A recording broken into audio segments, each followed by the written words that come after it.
You're listening to the Vacation Rental Success Podcast, and with over 1.6 million downloads, this is the place to be for all your short-term rental knowledge as part of the Vacation Rental Formula Business School.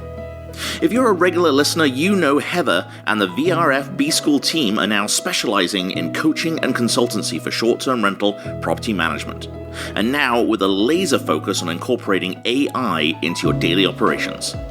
If you're thinking AI sounds exciting but have no idea where to start, then you'll want to hear this.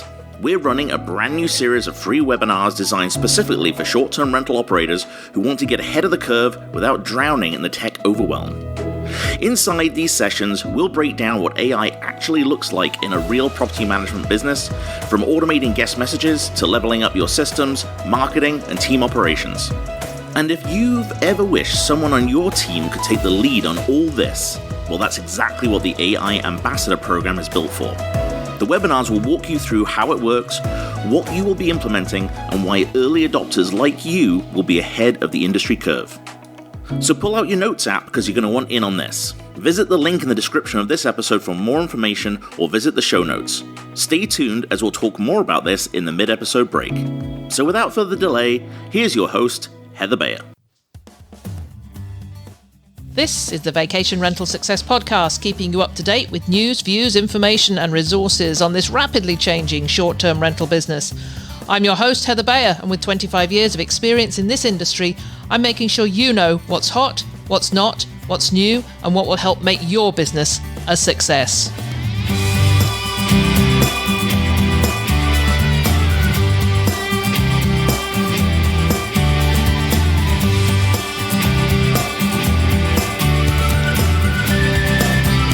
Well, hello and welcome to another episode of the Vacation Rental Success Podcast. This is your host, Heather Bayer, and welcome to the first episode of 2026. And if you've been a long-time listener, you'll know this is one of my favourite episodes to record each year. For a number of years, we were honoured to have Andrew McConnell join us every January to talk about what happened in the previous year and what was coming in the next year. But since Andrew has left the business and gone to pursue more longevity and health span issues, we asked another denizen of vacation rentals to come and fill that spot. And last year we welcomed David Angotti, and I'm pleased to say that David is back with us once again. Because every January I like to take a step back to reflect on what's happened over the past 12 months. And then look forward to what's coming next. And let's be honest, 2025 was a year of change, as every year has been. From industry shakeups, PMS transitions, to the rising tide of AI integration across not only vendor tools, but what we're doing ourselves on a day-to-day basis. We saw a real shift in how our businesses are thinking about growth and technology, and of course the guest experience and hospitality. While machine learning and automation has been evolving for years, it's been around for a long time, 2025 was a year many hosts and managers began building their own solutions and using platforms like ChatGPT, Zapier, Notion AI, other tools to create simple solutions for them. And at the same time, some others made a conscious decision to slow down the tech adoption and stay laser focused on the human side of hospitality. Of course, as you know, I think that we can do both hand in hand.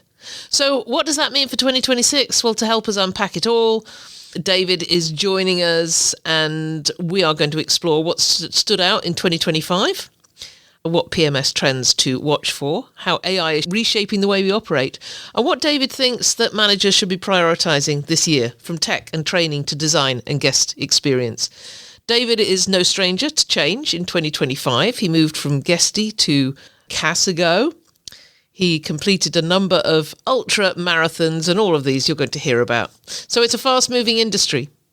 And this conversation is packed with insight to help you navigate whatever this new year has in store. So let's get on with it.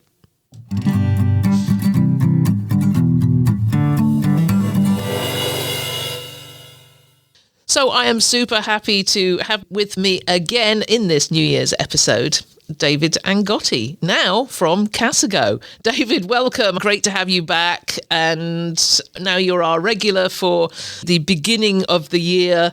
So, yeah, this is going to be fun. Hey, Heather, glad to be here again. Oh, I love that. Thank you so much because, I haven't been around much this year at conferences. I think we might have had 2 minutes in Verma just to say hello, but my goodness, that was a zoo.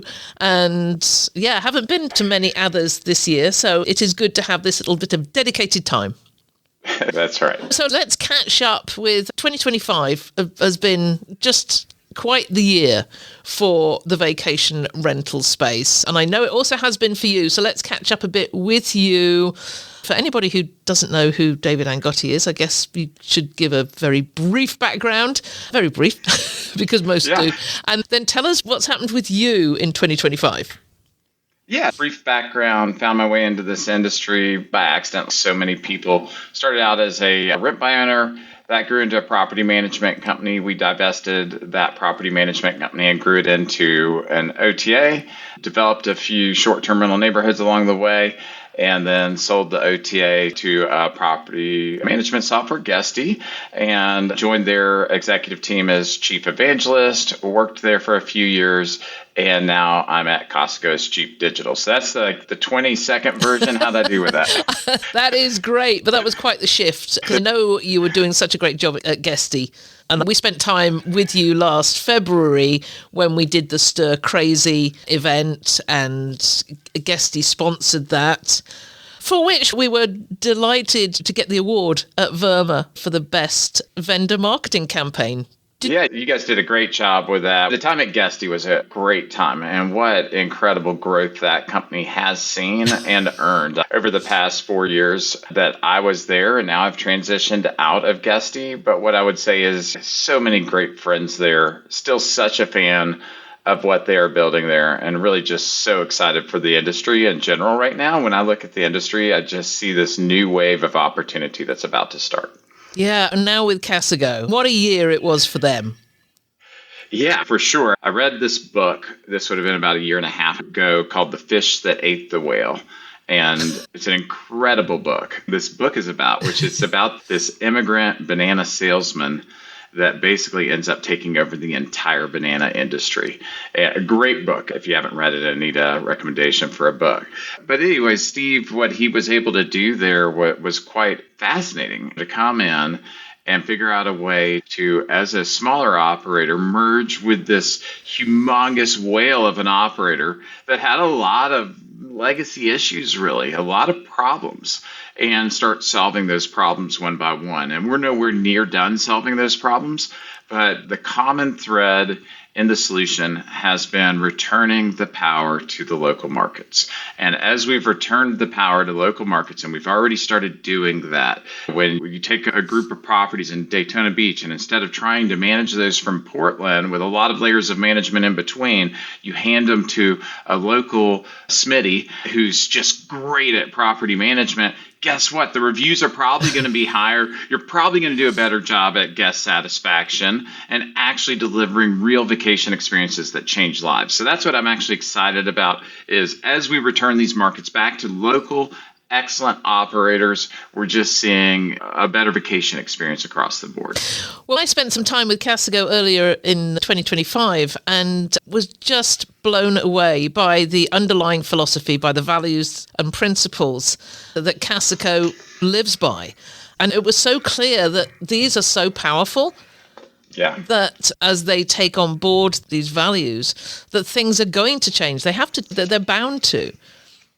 Are you talking about that? I am. The Orange Standard? Yeah. So it's like this philosophy that we run the company by, and that everybody's expected to. So things like owner-centric, where when you make a decision, it's in the best interest of your owner, and that you're a steward of their property, and that we're going to look out for their investment. Things like that.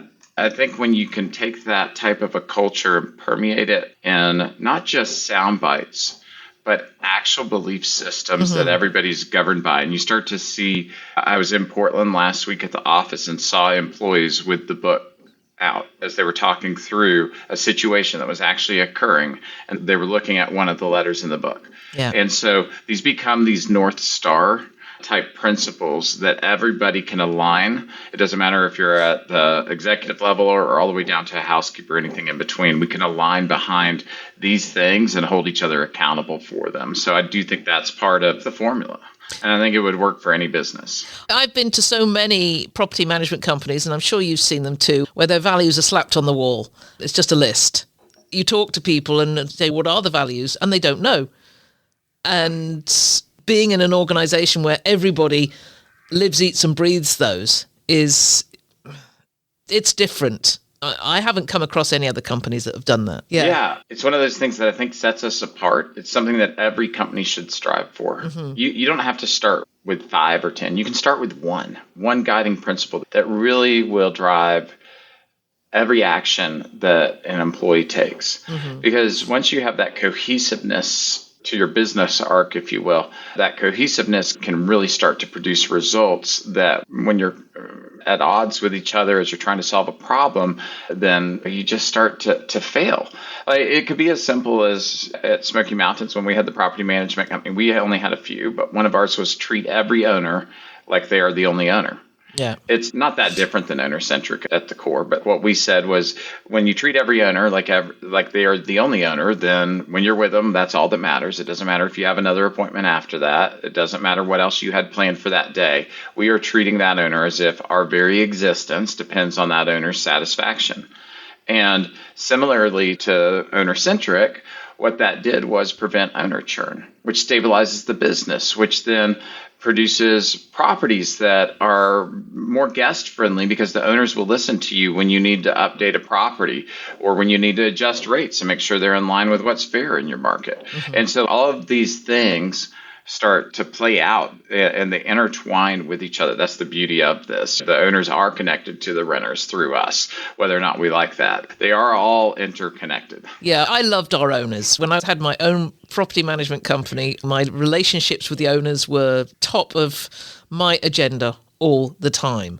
Because if those relationships are really honed down and everybody's on the same page, it just flows out into how the guests experience the property. Yeah, let's talk about PMS because property management software, because Casago was running on Streamline. Am I right? Was Guesty, or is it the other way around? Close. So basically, both Casago as well as Vacasa have the option of Guesty or Streamline. Mm-hmm. So we wanted to give 2 best-in-class solutions to our franchisees and allow some competition to take place there and allow people to choose one or the other depending on what was best for them. So that sort of brings me to what's happened with Inhabit and LiveRes, because there's a lot of LiveRes, what's the word, fans. People have been with LiveRes for many years and were very loyal to LiveRes. So then they come to this point where Inhabit is sunsetting LiveRes and blending it into Streamline. What does this mean for managers if they don't want to do this? Because I know that experience of having to change a PMS and the upheaval that it causes. Yeah, so if you don't want to do it, too bad. It's like when your bank merges with another bank and you don't want to have to get new checks and change all your logins. It's too bad. You're going to have to do that. The question becomes, do you just take their recommended route? Or do you actually put out RFPs, look at everything on the market, and then decide, okay, rather than just taking this off-ramp onto this software that maybe they made some incentives on pricing to make it attractive to you, now's the right time, if you're going to have to go through that headache, to look at everything on the market, in my opinion, and make sure that solution they're suggesting, remember this is the company that's shutting down your PMS, make sure that their next suggestion is the right one for you and your business. And it may or may not be. That's a decision for each individual business operator, I would say. So each property manager is going to have to make that decision. You don't get to say, no, I'm staying here forever on this because they're going to quit supporting it at some point. Guesty, we've sunsetted software as well. So this can happen at any company. I was with Guesty when we sunsetted Kigo, for example. There will be a period of time where this is still supported or quasi-supported, And then that's going to end, and you want to be off it by that point. Yeah. You want to, and onto the PMS you chose, which is the right one for you and your business. This is the time to look at everything.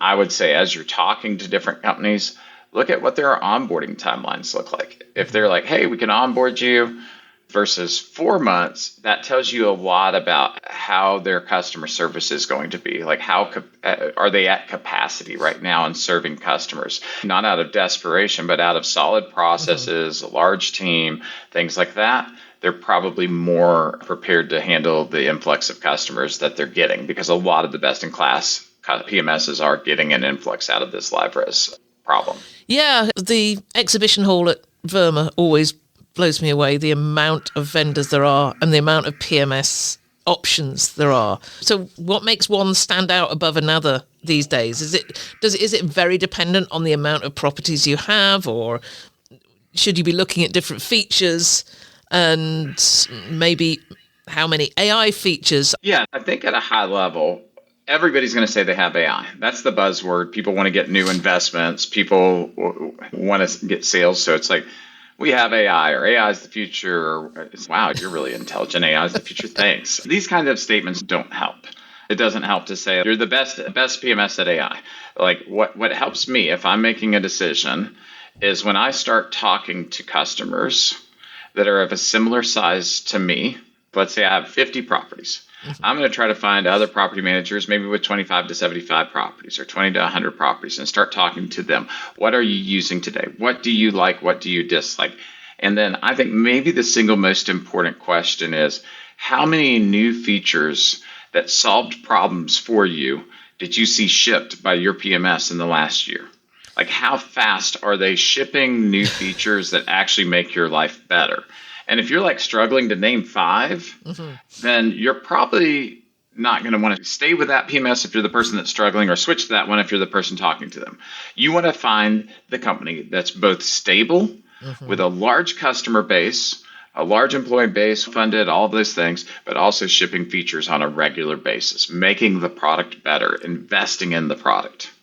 Yeah, there's some great tips there. I'm thinking back to the PMS that we were using at some point in our business, and the fact that the promises every year were promises of what was going to be shipped that just never, ever happened. That's one of the biggest things, not what's promised. The emails in your inbox that said, hey, guess what? We have this for you. Maybe they're not even things you were asking or were promised. Because really, I think that when we think about the must-haves, there's the table stakes. You have to have reliable calendars, reservations, good messaging, accounting, all that's the table stakes. But then you start to get into what's the distribution like? How stable is it? Not just the depth, not just we have integrations, but what is the quality of those integrations? What is the API access in and out? What's the marketplace like? I think we're past a point where people want to hear about a workaround. That's another thing. I think, like, when we think about 26 and beyond, I know, like, when I'm looking at software, I don't want to hear, oh, no, we don't have that, but here's the workaround for that. That's so 2013, not 2026. And so if all of a sudden you're hearing that a whole lot, like this, we've got a workaround for that, and a workaround for that, and a workaround for that. Unless you're on like some just super edge case where you're hearing that from all the PMSs, it's probably time to talk to the next one. Or if it's a different type of software provider, same story. We don't want workarounds in 26. Yeah, I heard that a lot. Yeah. Yeah. You mentioned AI. Obviously, I live, eat and breathe AI. What is your role because at Guesty, you were chief evangelist, which I understood that. You're one of 4 people then. Like, I love that role. Nobody knew what I was supposed to do. I think you did very well evangelizing. But what about chief digital? Is it chief digital officer, or is that? Yeah, it's Chief Digital Officer, or CDO. So basically, I'm the connective tissue really between the organization on the whole and the tech department. Under me sits Vacasa.com, which is really a best-in-class internal OTA, about 7th largest in the world in terms of vacation rental OTAs. So that's one of my biggest time commitments, is to that, making that better and better throughout the year to really drive value for each of our franchisees. We aren't talking about a small a small percentage or a small share of your bookings when you have access to that internal OTA. We're talking about a similar quantity that you'd get from Vrbo or Airbnb, around 30% on average. And so we're driving a lot of value for those tens of thousands of properties. Actually, the biggest piece of my time goes into running Vacasa.com, every aspect of it, from product to tech to marketing. In addition to that, I'm helping on the Casago.com site. So we want to take all of the wisdom really that we gain from running this large internal OTA with tens of millions of dollars of budget and apply it to this direct booking site over here for the benefit of the property managers at the franchise level there as well. So we have those two sites that sit under me. In addition to that, like the evaluation of different technology products and offerings for our franchisees would fall under what I do today. So how does AI fit into this? And I loved what you said about vendors saying, hey, we've got AI. Of course you have. Yeah. So if you're saying, hey, I still have AI, my next question for you is tell me how your AI is different from everybody else. And you better not just say, oh, hey, it helps you do this clever thing where you can respond to a guest faster.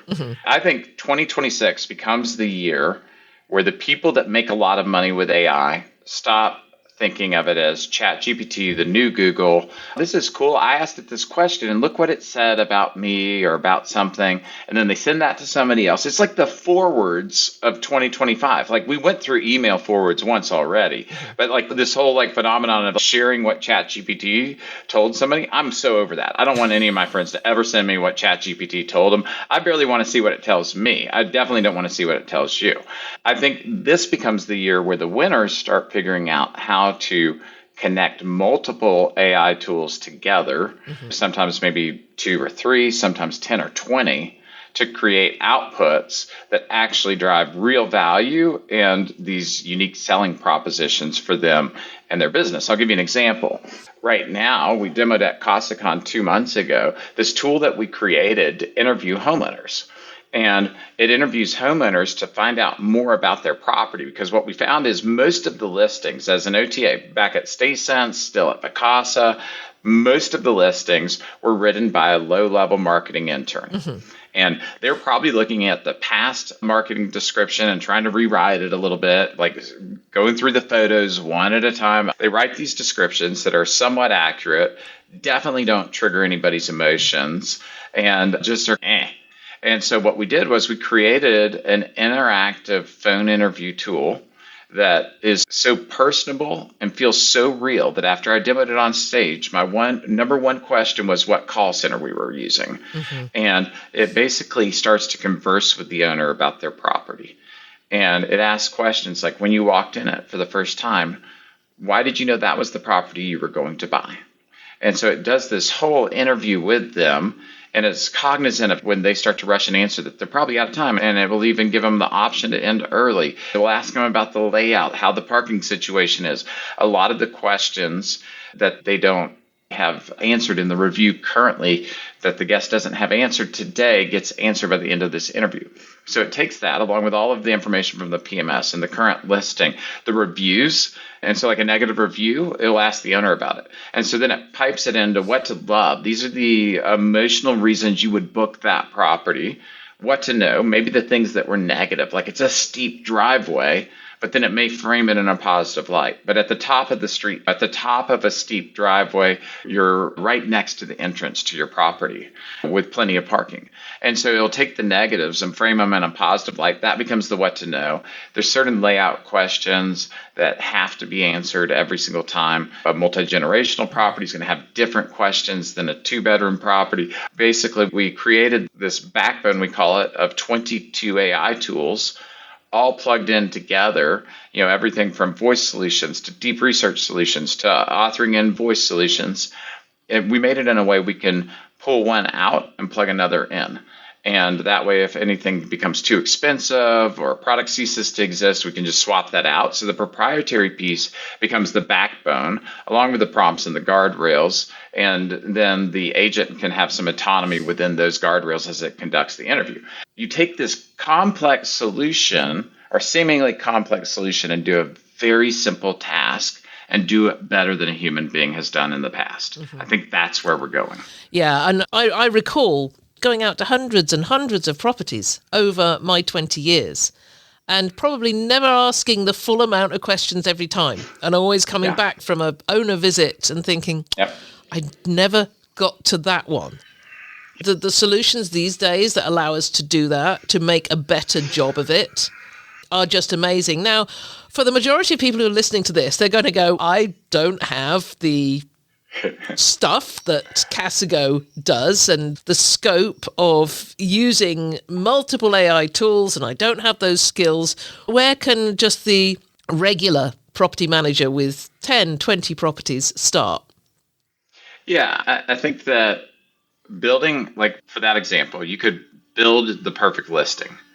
You can upload that as a project somewhere like ChatGPT. There's similar settings in the other generative engines, but you basically build this project, and it's here are the criteria for a perfect listing. Here are examples of perfect listings.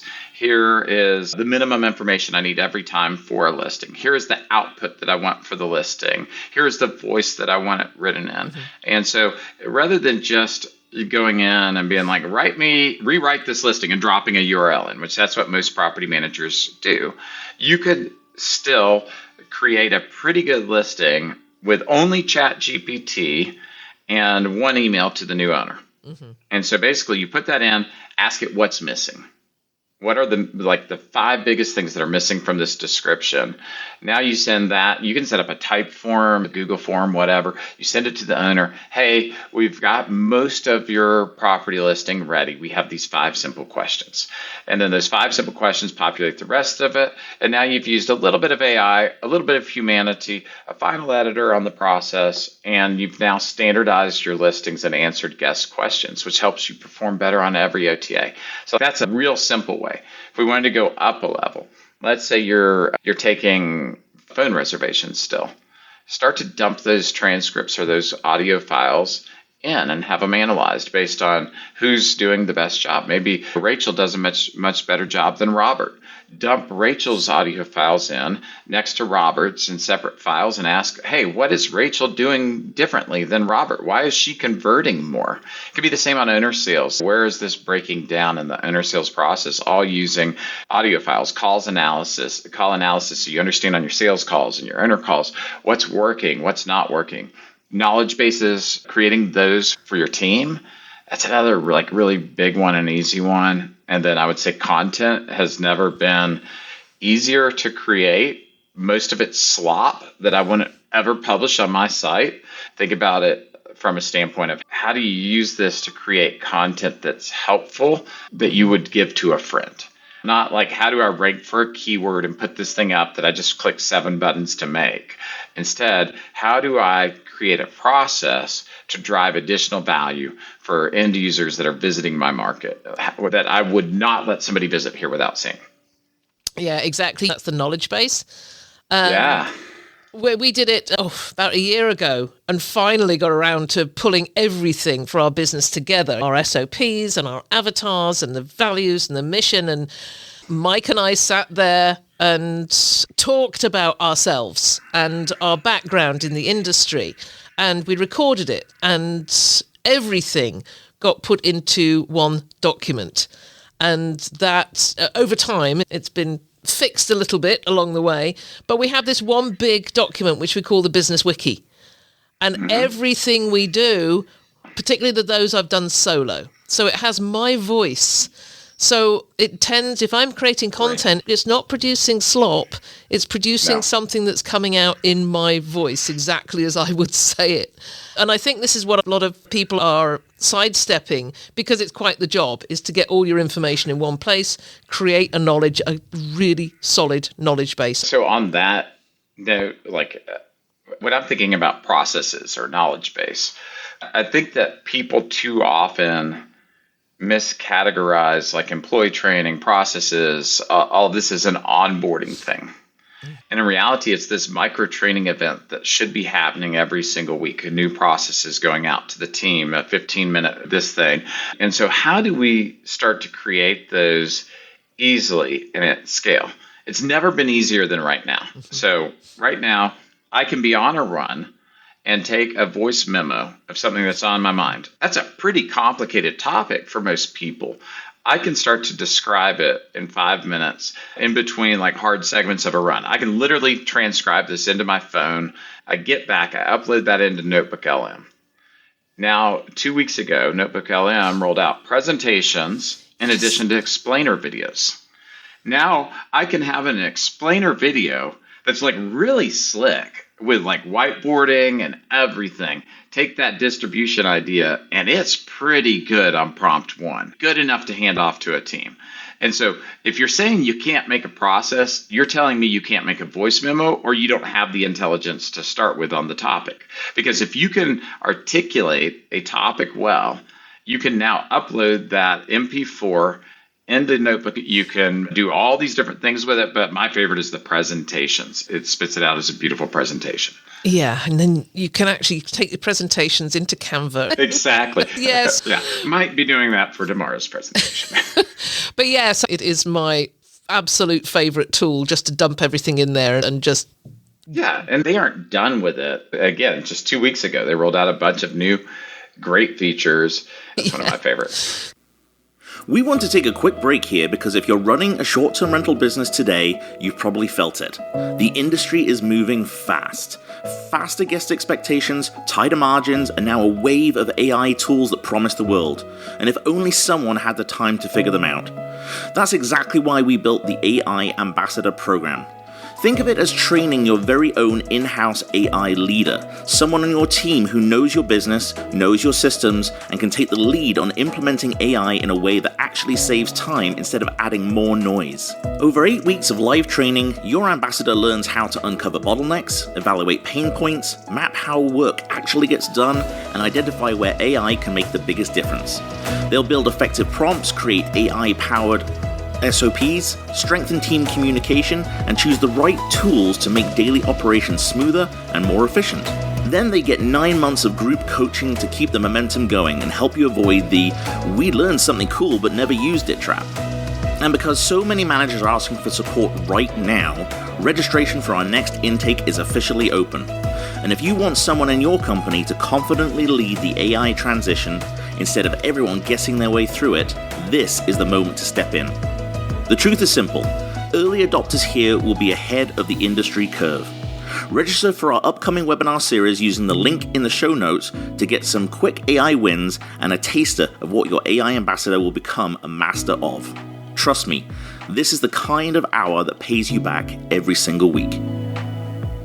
So you talk about training, and I spent a couple of months earlier this year with Casago, and I experienced their training department down in Rocky Point, Mexico, and it's just amazing. And these people are so dedicated. And training is an integral part of what Casago is doing. It's just a part of it, but it's not the same in the majority of companies. It gets overlooked. You just talked about this to a small degree on processes, but what's your take on the role of structured training in building a sustainable business, training that's always there? It's not just something that happens when you join a company. Yeah, weekly micro training and 1 monthly deep dive into something. So when I say weekly micro, I mean 15 minutes once per week. It doesn't always have to be the leader. Like it could be a reservationist talking to the rest of the team on opportunities they're seeing on marketing. If they're the ones taking the calls, for example, after the descriptions of properties suck, and maybe like the things that aren't being answered in those descriptions, the reservationist is going to be aware because the reservationist gets all the questions around parking, all of the questions that the description doesn't answer. So as they take those calls, now they have knowledge that the rest of the whole company doesn't have. So now we put them in charge of training on the missing items of a property description, for example. So it doesn't always have to be me or you doing it, is my point. It could be a revenue manager training the rest of the team on here's the visitation trends we're seeing nationwide as well as in our market.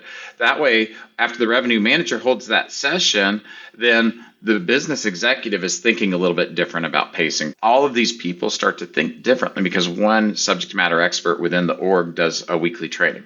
Then maybe once a month, the executive does a longer training session. And along the way, I would say the processes that we either have today or build will be very valuable to our businesses. They should be more valuable than any one employee by the time we're done with them. That was from my friend John. He came in and visited me during property management days. And when he came to visit and I was taking calls throughout like a meal when he was with me, he said, your processes are broken. The system doesn't work. He goes, your processes have to get better. If they don't, you'll never have quality of life. And so the word stuck with me. This was probably in 2015, 10 years ago. And the next day I started building processes. So how do you know when your processes are broken? Because a lot of people just flow one day to the next, 1 week to the next, and things get overwhelming, but maybe you don't even consider that it's your processes that are at fault. So if people are following the process and the output is different than the ideal output, the process itself is broken. Mm-hmm. The process being missing is somebody coming to their boss all the time. Hey, how do I do X? That's a missing process.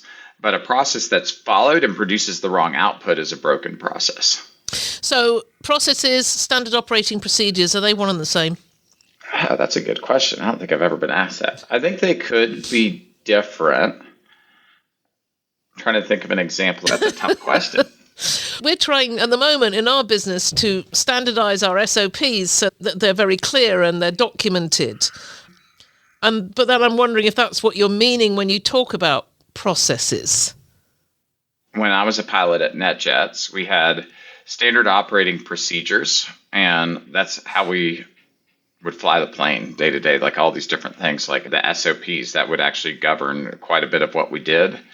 And like the outcome, if we followed it, was positive, obviously. And I think an SOP and a process are at least very close to the same thing. Mm-hmm. I don't know why we called it like finance processes. Maybe there's some delineation between the two, but like we also had finance processes at NetJets, like on how to get expenses reimbursed. Yeah. So I guess that's a long-winded answer for saying I don't know.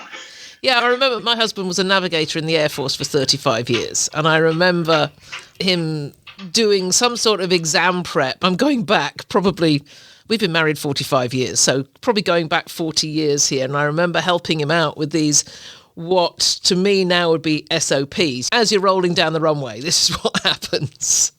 And this is what you have to do in which order to get that output to get to V1, V2, whatever, before you take off. And so that would be an SOP, but it's also a process, isn't it? That's what you do to get to that outcome. Which is... Yeah. So I think that, one, I'm impressed that V1 and V2, that's pretty good. I lived Air Force for 35 years. Yeah, so just thinking through it, I think a process is end to end. Yeah. Like the whole thing. Yeah, we probably spent enough time on this. Yeah, you triggered me, though, when you were saying, you triggered the memory when you said V1, V2, and I was thinking through SOPs versus processes. I'm going to flip entirely to another subject now, because this is something that I've been seeing on LinkedIn all the time. It's about, for 2026, design is the thing. It's how you design your property that's going to flip the switch as to whether you're successful or not. If you don't have a good design, you're not going to be successful and you're just going to disappear into the jumble and never get picked up by the algorithms. I think it is. It depends on the group of properties we're talking about, though. Are we talking about a commoditized group, or are we talking about a property we want to stand out from the crowd? If you're a commoditized condo that's okay with making the same exact income as every other property in your building and having the same number of nights rented per year, and there's 400 condos in your building and one of these down in Panama City Beach or Destin. Yeah. But if you want to make more with that property, that's where you have to start worrying about design. And I think most people would say, yes, I want to make more, but are you willing to invest in it? What are you doing to set that apart? Steve Schwab, Anand, and myself, we were just at a condo down in the Destin area. There was nothing that set this apart. It was a Picasso property. We stay in our own property so we can experience it and try to understand where a guest comes from when they stay in our property. We on purpose booked one with an average review score, very commoditized, And I walked in, and the first thing I said to Steve is, why does somebody book this property? And so for that owner, they'll make more money if they do something with the property. We sat around ideating. We had all these ideas on things you could do with this property to make it worth more on ADR and stand apart from the hundreds of other ones that were in that same building. This one didn't have an ocean view. You can't change that, but you can change some of the things inside the property, bring it up to date at least. But then, like, maybe we turn one of these rooms into a theater room. Maybe we do something else that's really fun in one of the rooms to make it really pop and stand out. And this individual went through and turned it into a completely Vegas-themed property, and it's still at the MGM, and they're outperforming the other properties there by about twofold. Yeah. So, like, you can do things to take even a commoditized rental from a design standpoint and move it into the less commoditized or non-commoditized unique property stack.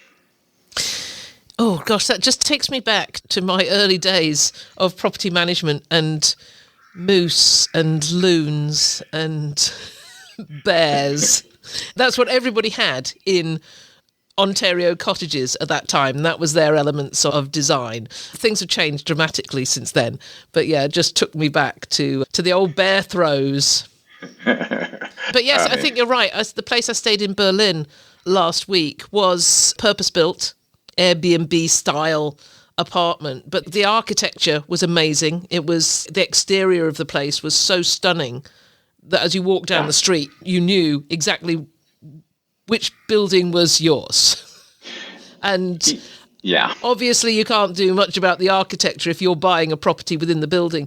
But when we got in there, it was concrete floors, concrete ceilings, white walls, no pictures.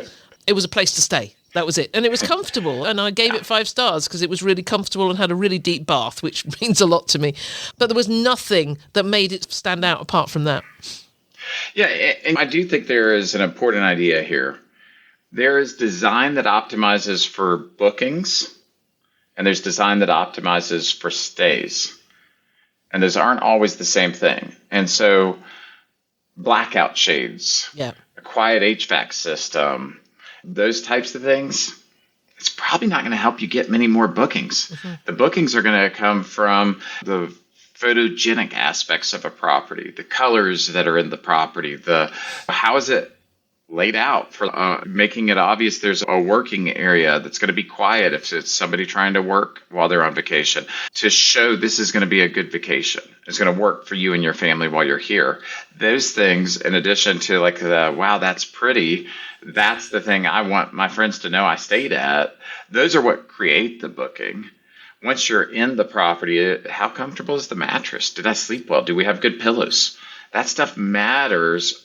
But nobody could see the mattress quality or the pillow quality other than your reviews. And to your point, the 5-star review for the property, I would argue one of the biggest things AI is going to change, in my opinion, is the entire review score. Like right now, almost everything's a 4.5 to a 5-star, and it doesn't really tell us that much. I think that over time, AI is going to turn this on its end. It's going to understand that there's a different expectation for different price points. It's going to understand that we'll be able to collect real-time interactive feedback from guests on where they're happy, where they're disappointed, and bake all of that into a truer score than this me. And that doesn't really inform the guest on what they're booking. Yeah, I think anybody who follows Humphrey Bowles on LinkedIn will have seen his posts recently about reviews. And that's a very, very interesting take, the one he has, and I think it's worthwhile following. But I think you're exactly right. They mean nothing anymore. Yeah. They might mean, hey, this is a really bad property. They rarely mean this is a very good property. Yeah, exactly. We're getting close to the end here, and there's a few more questions I want to ask you, so I'm going to do it fairly quickly, because then I just want to wrap up by talking about your marathoning, because I think that's really just super cool. So what's one tech tool you're most excited about right now? We just talked about it, Notebook LM. I do like that. In addition to that, probably Stitch combined with Nano Banana and Gemini to understand how people interact with the web pages. It can create a projected heat map based on understandings of usage And it's a really valuable set of tools for web design. I hadn't come across Stitch. Nano Banana, of course, and Yeah. every Gemini tool there is, but I'll take a look at that. Yeah, they are not thinking like a guest. They do not understand what makes a guest tick. Just yesterday, Steve and I were going back and forth on this, and he shared this thing of the Maslow's hierarchy of needs. And basically, an item becomes more expensive the higher up Maslow's hierarchy you go. And so like at the bottom where you're just meeting like the most basic needs of safety or food or shelter, that's how too many property managers market. Like we have this property, it has Wi-Fi, it has this thing. They don't care about making that person feel accepted or making that going up Maslow's hierarchy. I've always said, if you can make somebody a better father for a week, they'll pay you more for the property. A better partner for the week, they're going to pay you more for the property. Apply Maslow's hierarchy to how you think about your marketing. Where does the marketing currently hit on that hierarchy? And how do you engineer it higher in the hierarchy? And you're going to produce positive results. I love that. I will probably go to Notebook LM and have it create me a nice infographic with Maslow's hierarchy of needs, just in case anybody's not absolutely sure what's at each level. What's one thing you wish more managers would stop doing in 2026? Chasing tools, chasing the next big thing. Look, we have to win on the fundamentals. We aren't going to be managing a calendar anymore. If you're managing a calendar, you're going to lose. You have to win on the fundamentals. Jeremy from Breezeway and I had a couple conversations about this year that I think were really good. Steve and I have had conversations about this, but like it's the idea that we are not opening doors for people. That's not what we're doing. We are not blocking calendars for people or sending cleaners to properties for people. We are creating family memories. Mm-hmm. We are delivering value to them at that fundamental level where their family's a stronger family unit, where their relationships with friends are stronger. Deliver on that. Figure out how that tool makes that happen and then buy that tool. If it doesn't make you better at delivering memories, get rid of it. Just tell us about the ultra marathoning in 2025 and what your goal is for this year. Yeah, it was a big year on the ultramarathoning front, a lot of tough races. The most recent one was last Saturday. Just to go back, what is an ultramarathon distance? Yeah. Technically, it's anything over marathon distance. So like even 26.3 would technically be a marathon. The shortest I did was a 50K. That's about 31 miles for people that are trying to do that math. And I did 4 100-mile races called the Grand Slam of Ultramarathons this year. Those all took place in a 90-day time frame. And so the first one was in late June, the last one early September. We had Old Dominion out in the mountains of Virginia, Vermont 100 in the mountains of Vermont, Leadville 100 in Colorado's mountains, and the Wasatch 100 out in the Wasatch Mountain Range. So you basically do these back-to-back. The last two are 17 days apart. The least vertical gain of any of these is the same as if you tied ladders together for a 5K and then lifted them straight up with a helicopter. That's the easiest vertical gain.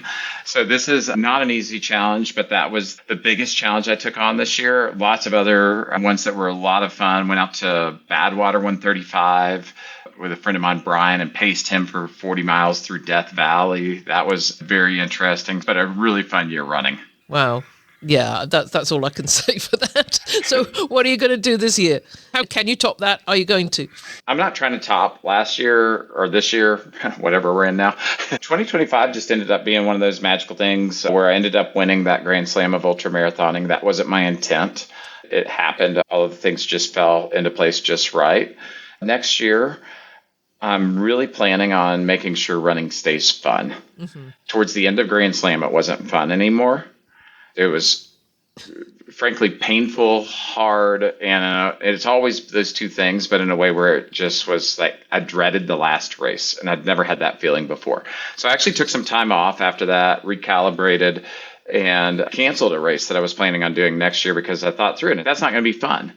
And so I went back to what gives me joy in this, and it's surrounding myself with community, surrounding myself with family, doing certain races that are really pretty. And so I put those races back on the schedule. And one of the things I'm most excited about is going head to head with my son. We're going to do this race called Murder Mile here in Tennessee. He put up 50 miles for 18th place last year on that course. And he and I are going to go head to head on Father's Day weekend. And I'm going to try to show him that I'm still better than he is. I love that. I love Mom's rooting for him, though. She's already said, I'm in his. I'm like, I don't know what that says, but okay. I can't lose. Oh, we will be following that. David, thank you so much for joining me this year and opening up 2026 for us. I think that was a great conversation. I think there's a lot for people to take out of it. And I wish you all the best for your upcoming year with Casago and with the running and everything else you're doing. Do I get to ask you any questions? That's my job. When you look at 2026 with all of your interactions with different leaders and the different people in your audience, what are you most apprehensive about and what are you most excited about in 2026? I'm most excited about how AI is going to become more adopted and implemented across companies rather than fragmented. They're going to believe that 2026 is going to see more of a consolidation of that, and people are going to begin to understand that it's exactly as you said. It's not just about saying, hey, here's my latest prompt and here's what ChatGPT told me today. I'm excited about them being more of an integration. And it's not just something exciting to talk about, although I still get excited about it. But it'll be more mainstream. Apprehensive. I don't know. I get apprehensive about the amount of conferences there are, whether I'm making the right choice of which ones to go to. I've just booked to go to Scale UK in June, and I'm going to go to Scale Barcelona because I love Damien Sheridan and his crew, and they are great. And I'm going to go to VR Nation, and I'll probably go to Verma. I'm thinking, oh my gosh, that's 4. That's what I get apprehensive about. Have I made the right choice? When I think about conferences, I have to say Amy Hynot's DARM has the best fireworks. Yes. I don't know where that ranks on your list of importance as you evaluate conferences, but holy cow, this fireworks show she's put on the last 2 years, it was on par with the city's Independence Day celebration or something here in the U.S. It was wild. Over the ocean, just beautiful. That is amazing. Drone shows. I go back to 2016, 17, 18, where we did Vacation Rental Success Summit. It was so good. It was probably the precursor for so many good conferences that are out there now. But it's a bit like podcasting. Having been the first podcast, and now there's over 150. So maybe that's another apprehension. We're spinning off some new podcasts in 2026. There'll be a specific AI in STR podcast coming. That one. And then we got one on direct booking coming as well. So a little apprehensive about getting to grips with those. Thank you for asking the question. No, thank you for having me. This has been fun, Heather. I always love talking with you, and can't wait to see what the year holds for all of us. Absolutely. So Happy New Year. Happy New Year to you.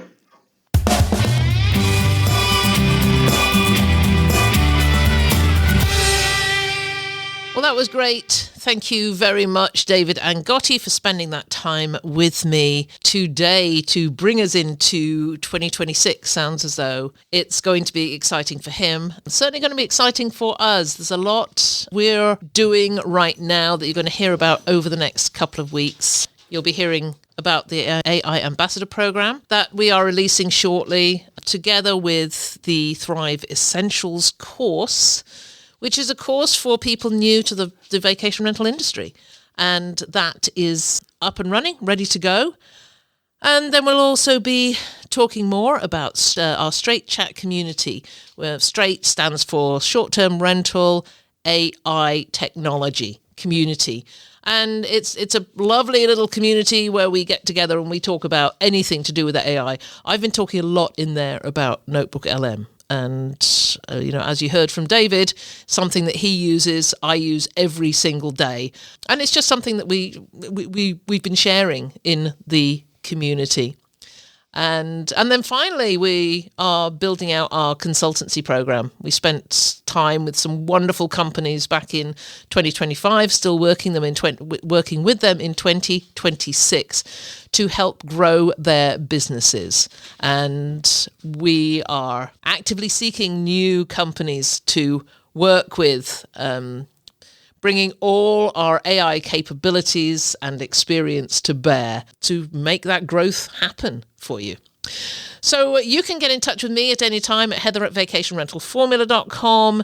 You can join the community and chat with me there. I'm in there every single day, often doing lives as well. So come and join us, and let's aim for the most successful 2020. I was going to say the most successful 2026 ever, but it will be the only one. Let's make it the best. Thank you for being with me. See you soon. We hope you've enjoyed this episode of the Vacation Rental Success Podcast. And before we wrap up today, I want to remind you, if you've been feeling that nudge that it's time to get ahead with AI, don't ignore it. The operators who lean in now are the ones who will be leading the market 12 months from today. Our free AI webinar series is your chance to see what's possible, get practical examples, and decide whether someone on your team should step in to that AI leadership role. It's simple, actionable, and built for real-world STR operators, not tech experts.